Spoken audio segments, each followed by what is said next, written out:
probably going to title this video Choose Your Own Adventure Books. But I only have two. I used to have a bunch. Kept these. This one because it's the very first one, and this one because great title. Who Are You?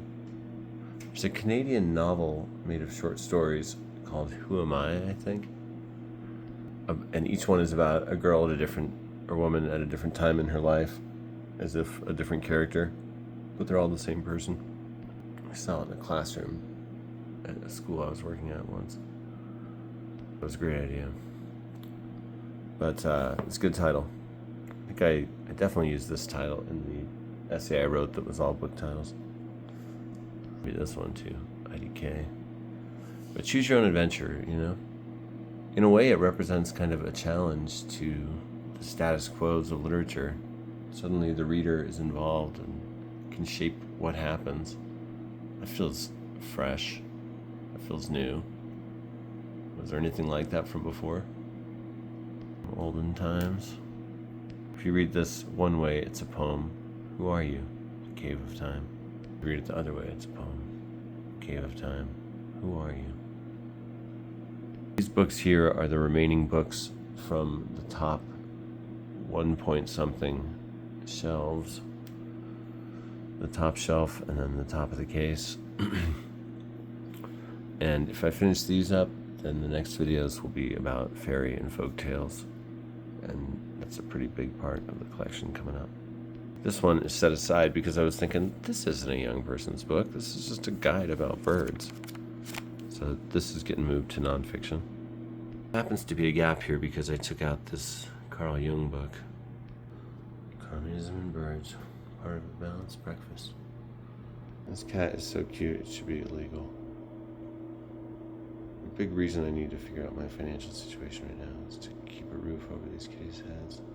To keep this place. I need like a few $100 so bad. Dang it, I gotta figure this out. Miracle merchants out there. My PayPal is Michael Farrell Smith. A little @ symbol in front of it. Anyway, choose your own adventure. Maybe it represents an evolution or a possible branching off in evolution. In the same way that role-playing games and video games and wiki collaborations maybe. Anyway, I feel like Choose Your Own Adventures are also very nostalgic. I think a lot of kids remember them. Because even if you weren't particularly into reading, you might enjoy a Choose Your Own Adventure book. Some of them were kind of interesting and creative and weird.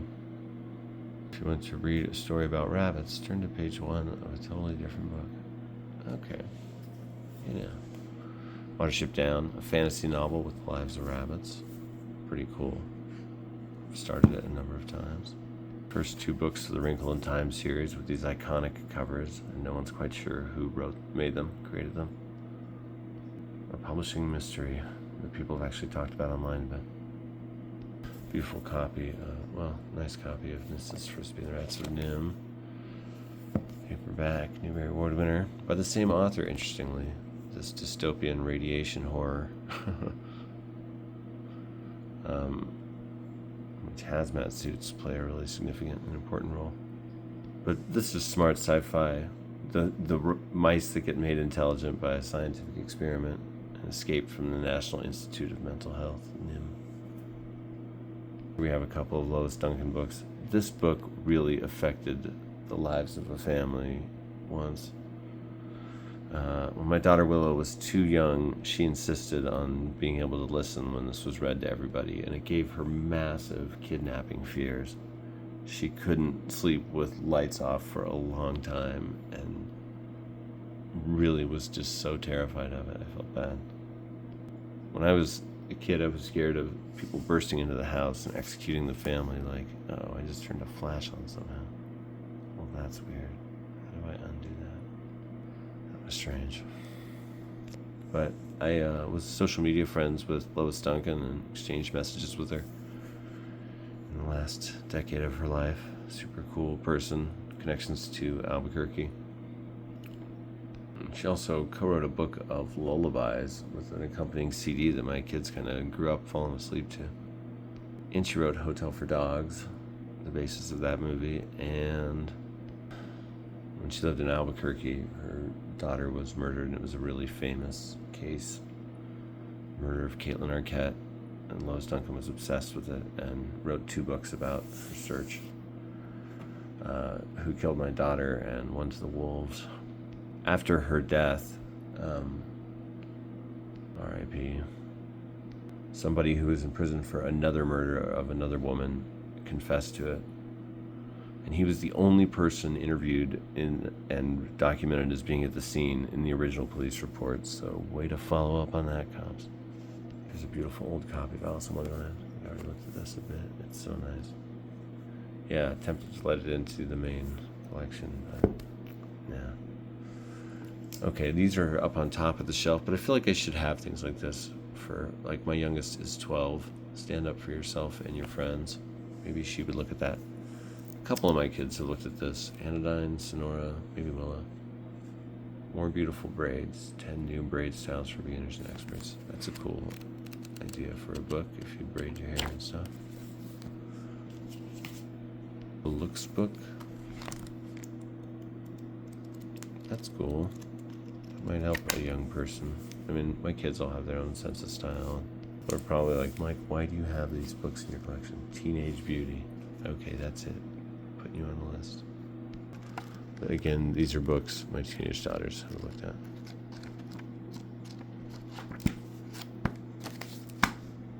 So this is all of the books that were on the top shelf and on top of the bookcase. And choose your own adventures, you know. How do you feel about them? In the early days of DVDs, I used to say, this is like the destiny of Choose Your Own Adventures. It could mutate movies. Now you see some things like that in streaming sometimes, like a Black Mirror episode. But it's so interesting. The book is always mutating and creating new forms, and I think that's a really cool part of it. Distant reading is interesting. Everyone should read a book or two on distant reading and the idea of taking looks at really big trends and so on. Looking at it all as a big dance, especially at all of art and writing's place in it. Next up will be fairy tales, folk tales, myths. This whole middle shelf and a little bit around the edges.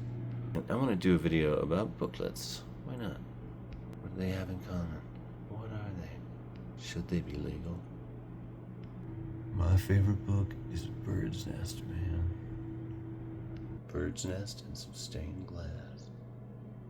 This is a very fascinating book. Annie Dillard quoted this book, so I got it. And it's so interesting, the complex way of viewing these seemingly simple images in the glass. Restored. I suppose I'd better look at these 3 on the shelf so that I can put this shelf back together. Okay. These books are technically the start of the fairy tales, folk tales, mythology sections. Every generation, I feel like, gets its own re-examination of mythology, particularly Greek mythology, sometimes Norse mythology, and other mythologies. And this, if I recall correctly, was a great retelling of Greek mythology. It was very memorable. A lot of it burned into my brain at the time. I remember reading it in middle school, Roosevelt Middle School in 6th or 7th grade. And it was one of those, collections of myths that was fun to read. I preferred the Dallaires book, but I know Squirrel was all about Edith Hamilton for many years and would advocate publicly for her. Prismo chose to remain neutral on the subject, like Switzerland. Here's some classic fairy tale collections in trade paperback form. My favorite book form. What year? 1968. I gotta tell you, I have a little bit of a bias against Andersen because Andersen's fairy tales do not hit like Grimm's. I mean, Grimm's are real fairy tales from the woods of Europe.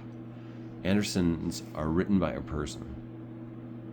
I can feel the voice of the groups in Grimm's, of spinning circles and so on, inventing and polishing these things. In Andersen's, I feel a very distinct and sharp and individual voice. And a lot of them are lame and moralizing, in my opinion, and kind of vengeful and sadistic in a puritanical way. Like the original ending of The Little Mermaid, where she's going to walk on knife blades for all eternity for her sins. Sounds like nerve damage. Don't walk on that. But, I just don't say no to a good fairy tale collection, because It's the origins from which it all springs. It did not surprise me to learn that Dostoevsky was into fairy tales when he was very young, and Volga River bandit tales. Because, of course, it's like things springing from the earth and growing. Okay, and then in future videos, we'll get to this proper, amazing shelf. I'll do a separate video on the Andrew Lang fairy books, because they're so awesome. Spill over down here, too, but I gotta say, sometimes this method is a real hassle. Every time I'm doing it, I think there's so many more important things I could be doing. But then I think about the collection as like a bonsai tree, and this whole thing, and the documenting of it through this channel as like an experiment. I gotta make my financial life right so I can continue to live and have this place. Time to sell some stuff. In Albuquerque, I'm gonna sell this table. I've actually really wanted to sell this table. I mean, I need to, and I need the money, but I want to just get something small for the TV over there and get another bookcase to put here. Sell 1979 Nike baby shoes that I wore one time for a photo in 1979. I lose this bench. I don't love this bench. This cat takes the Lord's name in vain all the time, and I know some people would not appreciate that. This cat has a real problem with theft. This cat is always silently judging. Alright, let's figure this dumb thing out. Pretty. Genuine shelf maxing over here. I'm refining this idea of shelf maxing and the idea of a book collection as a bonsai tree. Okay, so next on this kid's shelf, it'll be fairy tale stuff with a video especially about Andrew Lang's fairy books. Maybe something on the Incredible Tales, Roald Dahl, Prydain. Oh, that My Teacher is an Alien books. Those are kind of revolutionary. Robinson Crusoe. Robert Skyer did one video on him. Diary of a Wimpy Kid, Little House. Could. I think America wants to know about booklets. Maybe 3% of my viewers in England and elsewhere might want to also. I have a secret section too because it's in a drawer. Gives it mystique, allure. Who doesn't want to know about the booklets?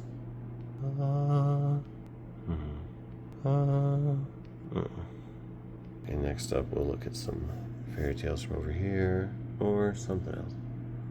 Don't forget how cute Squirrel is. Don't forget I could use some money. And don't forget cats know the future and can read your minds, and you have to do what they say when they give you the telepathic commands. Alright. That's Sweet Pea. One of my first two cats ever was named Sweet Pea. Here's Sweet Pea again. A cute squirrel, illegal. This breaks the human kitty cuteness treaty of 1987. Too cute. You can only handle so much as a species. Humanity. Stop. Stop it. Stop. Squirrel. Gizmo, get your daughter and Jack over here. She's being too cute. Gizmo. Kind of interesting. This guy's just all slapping her around. Wake up. Wake up. Snap out of it. Yeah, Squirrel, I see the attitude with which you do that. Alright, folks. What's your relationship with children's literature? People in the comments. The comment section has, died. It's kind of weird. I don't know. I think a lot of people watch it on their TVs, but still, there used to be comments. Some of the top videos have, 20 comments on them. But, do you all keep the books of your childhood? I feel like passing kids' books on to your kids when they have kids is a good thing. My kids, when I started to get rid of books for younger readers, kind of aggressively during the purge, when I cut the collection down from 11,000 to 3,000 or 4,000. Before that, I had done a purge of just the kids' books. I got rid of about half that collection because the kids just weren't reading them anymore. And I gave them all the Don's paperback books to give away on a free day for kids. Don's is my favorite used bookstore. I mean, they're awesome. No place in town was buying. It's crazy. There used to be a culture for buying and selling books and stuff. Now it's credit. Anyway, so I found myself holding on to some of the books from my kids' childhood. Like a while ago, I gave away the picture book Go Away Big Green Monster to a kindergarten class I had substituted in. My daughter Willow like really reacted. She's like, I love Go Away Big Green Monster. You can't give it away. I'm like, you're not reading it now. And yet here we have a bunch of kids' picture books still being held on to. With the vacuum and other stuff. Well, there's a record of someone being born in that house. Alright. There's a funny part in my friend Vicky's memoir, Finding Spoons, where she reads this out in the desert during a windstorm in some of the areas that Abby writes about, and she's like, this book sucks and it lies, and throws it away and freaks out. It's really funny. Watch your language, sweet pea. Your mother is around. I don't think she would appreciate what you're saying to those birds.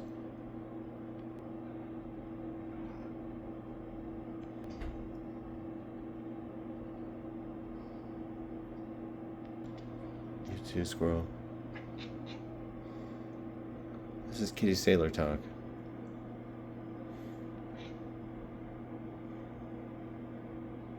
Even I'm offended.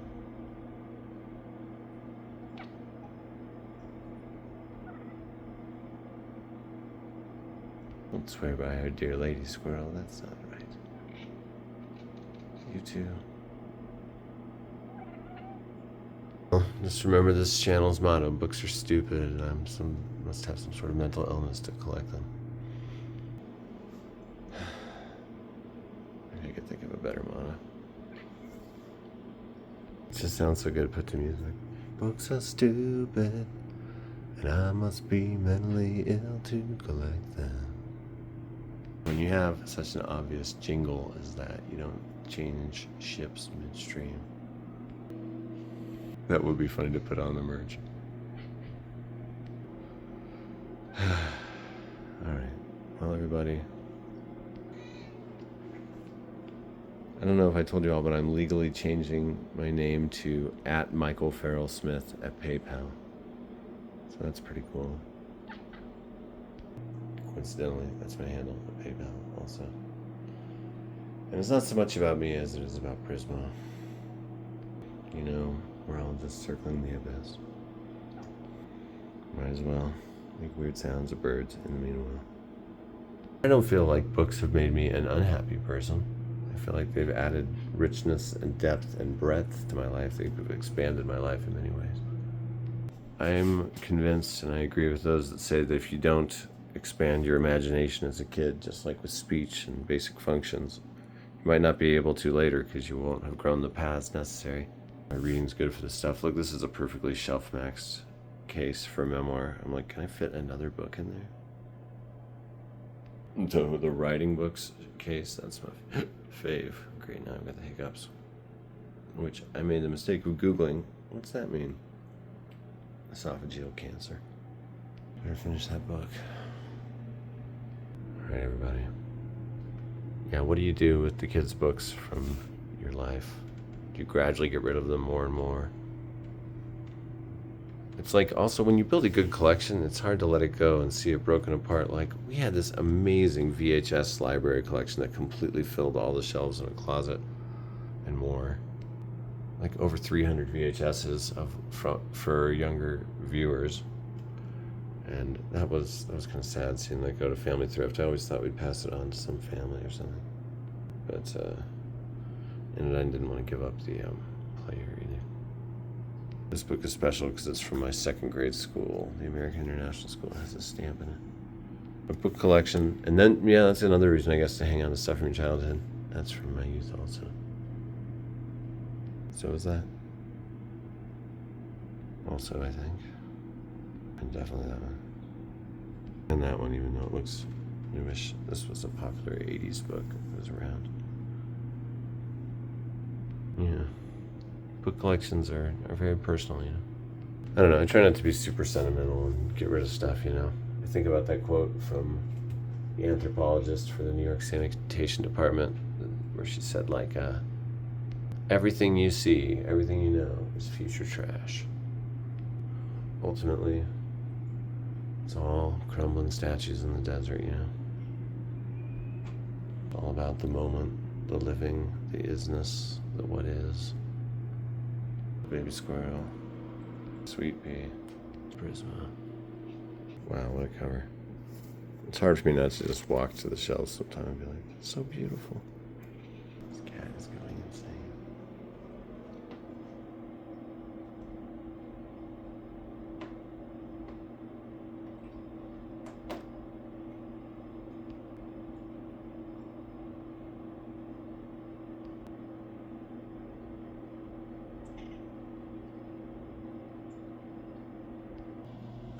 I love the tabby look. It's so pretty. You remind me of some past tabbies. Oh. Alrighty. Well, I think shelf maxing is also about ever increasing the quality of the image of how the books look on the shelf. Like some of these had black marks before, I traded them around. I feel like that's part of it all. Just always making the shelf look better and cooler. Defining, the quality of what's there. And really the most important part is just going completely insane. At some point you stop seeing the black marks on the page and you just kind of use it to shift your vibrational frequency and merge with something else, Looking at regular books like a Magic Eye puzzle, I'm telling you, it's the way. Alright, everybody. Well, any of y'all ever read A Hunger Artist by Franz Kafka? Sometimes I feel like that. Dramatic? I don't think so. Support the channel? ? At Michael Farrell Smith on PayPal. Okay, good to know. Thanks, welcome board. I just saw the hand move a minute hand. That's amazing. Reminds me of a time I was walking along UNM campus near Mitchell Hall, and there was this fly buzzing. It was kind of following the same sidewalk I was right in front of me, and suddenly it just had a heart attack and died right in front of me. Fell to the ground, curled up. I was like, what? That's when I discovered I have like weird powers. And I was captured as a kid and the government did experiments on me. No. I wish. You wish the government captured you and did experiments on you? Quiet. Who doesn't love a good sci-fi premise? I don't know. How do y'all feel about living that book life? How many books should a person own? What's the point of anything? Why don't we all just walk into the sea? Wait, what? No one asked that. No, this is just a weird YouTube channel. The idea is exploring the world of books and literature through one person's collection. I do think this channel is doing that. It's like basically you're in a sort of warehouse, but it's a cultivated warehouse, and I'm walking around saying, here's something about all this stuff. It'll never be a complete picture, but because I have varied interests, there's a lot of different stuff. And there's some specific stuff, but I don't know, it makes for interesting conversations, I suppose, here and there. I like what Judd Apatow said about making movies, that he often makes a movie to find out why he needed to make the movie, and he really wishes he had known it before he made the movie, because he could have made the movie better. But, stuff's fascinating. And they're hanging around because there's cat food for the stray cats on the porch. So the cat-dove thing is very real. It's like those Warriors books. Kingdoms at War. Just happened to watch the movie Independence Day on Independence Day. That was weird. Started it on the 3rd. Watched some on the 4th. Finished it on the 5th. And I was like, oh, random.